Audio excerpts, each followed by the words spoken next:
Selamat malam, saudara-saudari dalam Yesus Kristus. Selamat bertemu kembali dalam renungan malam. Ye shall receive power, atau engkau akan menerima kuasa, oleh Ellen G. White, tanggal 13 September 2025. Mari kita berdoa.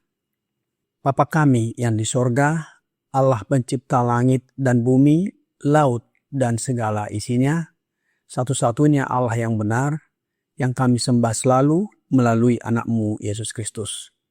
Kami bersyukur dan berterima kasih atas penyertaan dan perlindungan Bapa bagi kami sepanjang hari Sabat yang sudah kami lalui. Biarlah berkat Sabat menjadi bagian kami masing-masing dan kami diberkati dalam setiap aktivitas dan pekerjaan kami sepanjang minggu bekerja 6 hari mendatang. Pada saat ini, kami siap mendengarkan firman-Mu. Mohon karuniakan Roh Yesus Kristus dalam hati kami, sehingga dapat mengerti firman-Mu dan menghidupkannya dalam kehidupan kami sehari-hari.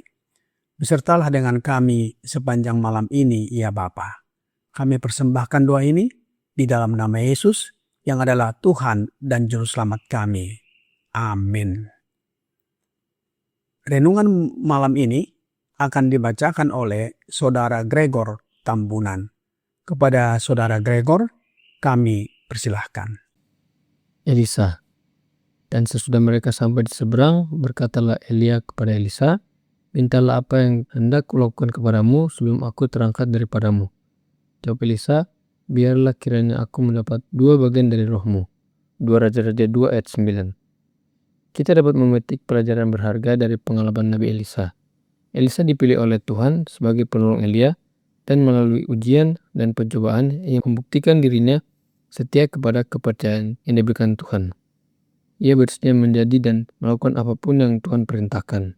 Ia tidak menghindari pelayanan yang paling sederhana, tetapi setia dalam melaksanakan tugas-tugas kecil maupun tanggung jawab yang lebih besar. Ia selalu bersedia melayani dalam posisi apapun yang Tuhan berikan kepadanya, betapapun tidak menyenangkannya hal itu bagi kecenderungan alaminya. Dan di setiap langkahnya, ia belajar tentang kerendahan hati dan pelayanan. Dan sesudah mereka sampai di seberang, berkatalah Elia kepada Elisa, mintalah apa yang hendak kulakukan kepadamu sebelum aku terangkat daripadamu. Jawab Elisa, biarlah kiranya aku mendapat 2 bagian dari rohmu.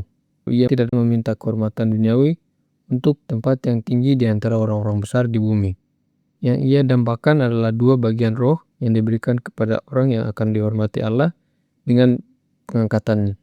Ia tahu bahwa hanya 2 bagian roh yang telah turun atas Elia yang dapat menempatkannya untuk mengisi tempat yang telah diisi Elia, karena Elia memiliki pengalaman dan kebijakan usia lanjut yang tidak dapat dengan cara apapun diberikan kepada orang muda. Ketika Tuhan dalam pemeliharaannya menganggap perlu untuk menyingkirkan dari pekerjaannya mereka yang telah diberikan hikmat, Dia menolong dan menguatkan para penerus mereka jika mereka mencari pertolongannya dan mau berjalan di jalannya. Mereka bahkan mungkin lebih bijaksana daripada para pendahulu mereka, karena mereka dapat memetik manfaat dari pengalaman mereka dan belajar hikmat dari kesalahan-kesalahan mereka. Tuhan memiliki kepedulian khusus terhadap gerejanya. Mereka yang mencari hikmat darinya akan menjadi terang di dunia, bersinar semakin terang hingga fajar yang sempurna. Manuskrip 114 tahun 1901. Terima kasih. Terima kasih atas penata layanan Saudara Gregor Tuhan Yesus memberkati. Saudara-saudari dalam Yesus Kristus, Elisa adalah murid dan penerus Nabi Elia dalam Perjanjian Lama. Elisa menunjukkan kesetiaan yang luar biasa dengan mengikuti Elia tanpa ragu, bahkan dalam hal-hal kecil. Ayah Elisa adalah seorang petani kaya, seorang pria yang keluarganya termasuk di antara orang-orang yang pada masa kemurtadan yang hampir menyeluruh di bangsa Israel. Namun tidak sujud menyembah dewa Baal. Rumah tangga mereka adalah tempat di mana Allah dihormati dan di mana kesetiaan kepada tugas merupakan peraturan kehidupan sehari-hari. Apa contoh kesetiaan Elisa dalam tugas kecil sehingga dipercayakan dalam tugas besar? Roh Nubuat di dalam buku Prophets and Kings halaman 217 paragraf 2 berkata, rumah mereka adalah tempat di mana Allah dihormati dan di mana kesetiaan kepada iman Israel kuno menjadi aturan hidup sehari-hari. Dalam lingkungan seperti itulah tahun-tahun awal Elisa dilalui. Dalam ketenangan kehidupan pedesaan, di bawah pengajaran Allah dan alam, serta disiplin kerja yang bermanfaat, ia menerima pelatihan dalam kebiasaan, kesederhanaan, dan ketaatan kepada orang tuanya dan kepada Tuhan yang membantunya mempersiapkan diri untuk posisi tinggi yang akan dijabatnya nanti. Kesederhanaan dan ketaatan kepada orang tua dan Allah menjadi kebiasaan Elisa. Hal ini dilatih setiap hari, sehingga kebiasaan yang dilatih ini menjadi karakternya atau tabiatnya. Ia juga setia mengikuti Elia sebagai murid, pelayan, dan penerus Elia sebagai nabi Tuhan di Israel. Apa yang dilakukan oleh Elisa yang menunjukkan kesederhanaan dan ketaatannya? Roh Nubuat dalam buku yang sama, halaman 222, paragraf 2 berkata, pada awalnya, Elisa tidak dituntut untuk melakukan pekerjaan besar. Tugas-tugas rutin tetap menjadi disiplinnya. Ia digambarkan sedang menuangkan air ke tangan Elia, tuannya. Ia bersedia melakukan apapun yang diperintahkan Tuhan. Dan setiap langkah, ia belajar tentang kerendahan hati dan pelayanan. Sebagai pelayan pribadi sang nabi, ia terus membuktikan kesetiaannya dalam hal-hal kecil. Sementara dengan tujuan yang menguatkan setiap hari, ia mengabdikan dirinya untuk misi yang ditugaskan Allah kepadanya. Elisa menuangkan air ke tangan Elia, menunjukkan kerendahan hati dan kesiapan melayani dalam pekerjaan sederhana dan kecil, yang mungkin tidak nampak penting bagi orang lain. Kesetiaan Elisa bukan hanya pada Elia, tetapi pada panggilan Tuhan melalui Elia. Ini mencerminkan hati yang sungguh-sungguh melayani Tuhan dengan penuh ketekunan. Kesetiaan dalam perkara kecil adalah dasar atau fondasi untuk kesetiaan dalam perkara besar. Elisa tahu bahwa mengikuti Elia dalam hal-hal kecil adalah bagian dari mempersiapkan dirinya untuk menjadi seorang nabi. Setiap hari, ia memperkuat tekadnya, mengabdikan dirinya kepada tugas yang ditetapkan oleh Allah baginya. Namun, keputusan untuk mengabdikan diri kepada tugas yang ditetapkan oleh Allah harus diuji. Roh Nubuat berkata di dalam buku Education atau buku pendidikan, halaman 59, paragraf 1. Ketika ia mula-mula dipanggil, keputusannya telah diuji. Pada waktu ia mengikuti Elia, ia diminta oleh sang nabi untuk kembali ke rumah. Ia harus menghitung nilainya, menetapkan bagi dirinya sendiri, menerima atau menolak panggilan itu. Tetapi Elisa memahami nilai kesempatannya. Bukan untuk sesuatu keuntungan duniawi akan ia biarkan kemungkinan untuk menjadi juru kabar Allah atau mengorbankan kesempatan bergaul dengan hambanya. Itulah sebabnya Allah memerintahkan Elia untuk mengurapi Elisa. Roh Nubuat di dalam Conflict and Courage halaman 220 paragraf 2 berkata, Allah telah memerintahkan Elia untuk mengurapi orang lain sebagai nabi menggantikannya. Elisa bin Safat, haruslah engkau mengurapinya menjadi nabi menggantikanmu. 1 Raja-Raja 19 ayat 16. Ketika waktu berlalu dan Elia siap untuk diubahkan, Elisa telah siap untuk menjadi penggantinya. Dan sekali lagi, iman dan keputusannya diuji dengan menyertai Elia dalam tugas pelayanannya, mengetahui perubahan yang akan segera terjadi. Di setiap tempat, ia diundang oleh nabi itu untuk kembali ke rumahnya. Ada 3 kali kesempatan Nabi Elia meminta Elisa untuk meninggalkannya. Alkitab mencatatnya di dalam 1 Raja-Raja 20 ayat 2, ayat 4, dan ayat 6. Kita lihat yang warna kuning bahwa Elisa teguh dalam pendiriannya di 3 tempat, yaitu di Betel, Yeriko, dan Sungai Yordan.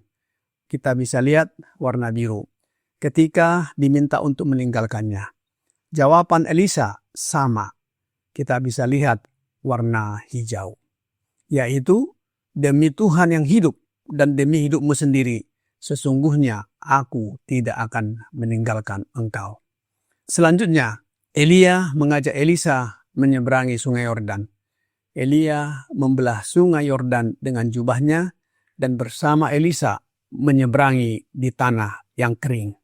Elisa menyaksikan mujizat membelah Sungai Yordan tersebut. Setelah sampai di seberang, Elia menawarkan permintaan terakhir kepada Elisa sebelum ia diangkat ke sorga. Kita dapat lihat di dalam 2 Raja-Raja 2 ayat 19 sebagai ayat inti berkata, "Dan sesudah mereka sampai di seberang, berkatalah Elia kepada Elisa, 'Mintalah apa yang hendak kulakukan kepadamu sebelum aku terangkat daripadamu.' Jawab Elisa, 'Biarlah kiranya aku mendapat 2 bagian dari rohmu.'" Elisa meminta 2 bagian dari roh Elia. Elia menjawab bahwa permintaan itu berat, tetapi akan terkabul jika Elisa melihat saat ia diangkat. Ketika mereka sedang berjalan, datanglah kereta dan kuda berapi yang memisahkan mereka. Lalu Elia naik ke sorga dalam angin badai. Kita dapat baca di dalam 2 Raja-Raja 2 ayat 10 dan 11. Dalam renungan malam, Yesel Receive Power, halaman 265, paragraf 3 berkata, "Ia tidak meminta kehormatan duniawi untuk tempat yang tinggi di antara orang-orang besar di bumi. Yang ia dambakan adalah 2 bagian roh yang diberikan kepada orang yang akan dihormati Allah dengan pengangkatan. Ia tahu bahwa hanya 2 bagian roh yang telah turun atas Elia yang dapat menempatkannya untuk mengisi tempat yang telah diisi Elia. Karena Elia memiliki pengalaman dan kebijaksanaan usia lanjut yang tidak dapat dengan cara apapun diberikan kepada orang muda." Keinginan Elisa untuk mendapatkan 2 bagian dari roh Elia bukanlah karena ambisi atau kesombongan. Dia menyadari tanggung jawab besar yang menantinya dan dia memerlukan ukuran kuasa ilahi yang lebih besar untuk memenuhinya. Inilah berkat warisan, suatu pemberian rohani yang akan mempersiapkannya untuk melanjutkan pekerjaan pendahulu dengan lebih efektif. Elisa melihat peristiwa itu dan meratapinya, lalu mengambil jubah Elia yang jatuh. Ia kembali ke Sungai Yordan, memukulkan jubah itu ke air sambil memanggil nama Tuhan. Dan air itu terbelah sehingga ia bisa menyeberang. Dapat kita baca di dalam 2 Raja-Raja 2 ayat 12-14. Ketika Elisa melihat itu, maka berteriaklah ia, "Bapakku, Bapakku!" Kereta Israel dan orang-orangnya yang berkuda kemudian tidak dilihatnya lagi. Lalu direnggutnya pakaiannya dan dikoyakkannya menjadi 2 koyakan. Sesudah itu dipungutnya jubah Elia yang telah terjatuh. Lalu ia berjalan hendak pulang dan berdiri di tepi Sungai Yordan. Ia mengambil jubah Elia yang telah terjatuh itu, dipukulkannya ke atas air itu sambil berseru, "Di manakah Tuhan Allah Elia?" Ia memukul air itu, lalu terbagi ke sebelah sini dan ke sebelah sana. Maka menyeberanglah Elisa. Saudara-saudari dalam Yesus Kristus, sejak saat itu Elisa menggantikan Elia. Dia yang setia dalam hal-hal kecil harus membuktikan dirinya setia juga dalam hal-hal besar. Oleh sebab itu, Yesus berkata di dalam Lukas 16 ayat 10. Barang siapa setia dalam perkara-perkara kecil, ia setia juga dalam perkara-perkara besar. Dan barang siapa tidak benar dalam perkara-perkara kecil, ia tidak benar juga dalam perkara-perkara besar. Tentang ayat ini, Roh Nubuat di dalam Education, halaman 61, paragraf 1 berkata, pelajaran ini adalah untuk semua orang. Tidak seorang pun tahu apa maksud Allah dalam disiplinnya. Tetapi semua orang bisa memastikan bahwa kesetiaan dalam perkara yang kecil merupakan bukti kelayakan untuk tanggung jawab yang besar.